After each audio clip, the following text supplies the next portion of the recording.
मेरे प्यारे कृष्ण भक्तों को मेरा प्यार भरा राधे राधे। आज हम श्रीमद् भागवत के प्रथम स्कंद के 14वें अध्याय में प्रवेश करेंगे, जिसमें अपशकुन को देखकर महाराज युधिष्ठिर का शंका करना और अर्जुन का द्वारका से लौटने का वर्णन किया गया है। सूत जी कहते हैं, स्वजनों से मिलने और पुण्य श्लोक भगवान श्री कृष्ण अब क्या करना चाहते हैं, ये जानने के लिए अर्जुन द्वारका गए हुए थे। कई महीने बीत जाने पर अर्जुन वहाँ से लौट कर नहीं आए तो धर्मराज युधिष्ठिर को बड़े भयंकर अपशकुन दिखने लगे।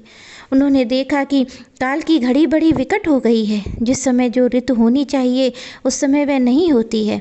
उनकी क्रियाएं भी उल्टी ही होती हैं। लोग बड़े क्रोधी, लोभी, असत्यपरायण हो गए हैं। अपने जीवन निर्वाह के लिए पापपूर्ण व्यापार करने लगे हैं। यहाँ तक कि मित्रता में भी छल मिलता रहता है। पिता माता, सगे संबंधी, भाई बहन, पति पत्नी में झगड़ा टंटा रहने लगा है। कलिकाल आ जाने से लोगों का स्वभाव ही लोभ, दंभ आदि धर्म से आविर्भूत हो गया है। प्रकृति में भी अत्यंत अरिष्ट सूचक अपशकुन होने लगे हैं। यह सब देखकर महाराज युधिष्ठिर ने अपने छोटे भाई भीमसेन से कहा। महाराज युधिष्ठिर ने कहा, भीमसेन, अर्जुन को हमने द्वारका इसलिए भेजा था कि वे वहां जाकर पुण्य श्लोक भगवान श्री कृष्ण क्या कर रहे थे इसका पता लगाएं और अपने संबंधियों से भी मिलाएं। तब से 7 महीने बीत चुके हैं, किंतु तुम्हारे छोटे भाई अब तक लौट कर नहीं आए हैं। मैं ठीक से नहीं समझ पाता हूँ कि उनके न आने का क्या कारण है। कहीं देव ऋषि नारद जी के द्वारा बतलाया गया वही समय तो नहीं आ पहुँचा जिसमें भगवान श्री कृष्ण अपने लीला विग्रह का संवरण करना चाहते हैं। उन्हीं भगवान की कृपा से हमें यह संपत्ति, राज्य, स्त्री, प्राण, कुल, संतान, शत्रुओं पर विजय व स्वर्ग आदि लोकों का अधिकार प्राप्त हुआ है। भीमसेन, तुम तो मनुष्यों में व्याघ्र के समय बलवान हो। देखो तो सही, आकाश में उल्कापात आदि, पृथ्वी में भूकंप आदि और शरीर में रोग आदि कितने भयंकर अपशकुन हो रहे हैं। प्यारे भीमसेन, मेरी बाईं जांघ आंख बार बार फड़क रही है। हृदय जोर जोर से धड़क रहा है। अवश्य ही बहुत ही जल्द कुछ अनिष्ट होने वाला है। देखो, यह सियारिन सूर्य के उदय होते ही सूर्य की ओर मुख करके रो रही है। अरे, उसके मुख से तो आग निकल रही है।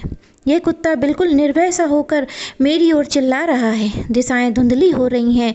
सूर्य और चंद्रमा के चारों ओर मंडल बैठे हैं। यह पृथ्वी पहाड़ों के साथ कांप उठती है। बादल बड़े जोर जोर से गरजते हैं। जहाँ तहाँ बिजली गिरती है। यह भयंकर काल ना जाने क्या करेगा।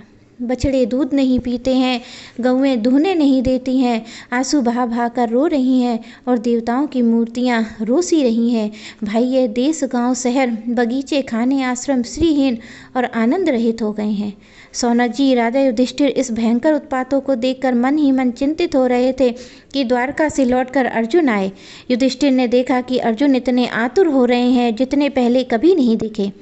उनकी आंखों से आंसू बह रहे हैं। शरीर में बिल्कुल कांति नहीं है। उनके इस रूप को अपने चरणों में पड़ा देखकर युधिष्ठिर घबरा गए। देव ऋषि नारद जी की बात याद करके उन्होंने सबके सामने अर्जुन से पूछा।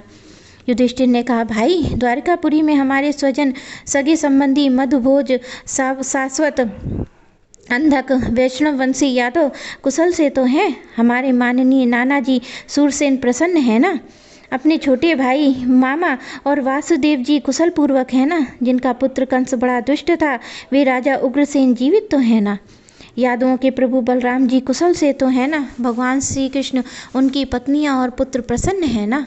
भाई अर्जुन, यह भी बताओ कि तुम स्वयं तो कुशल हो ना? मुझे तुम श्रीहीन से दिख रहे हो। बहुत दिनों तक वहाँ रहे हो। कहीं तुम्हारे सम्मान में किसी प्रकार की कमी तो नहीं हुई? किसी ने तुम्हारा अपमान तो नहीं कर दिया?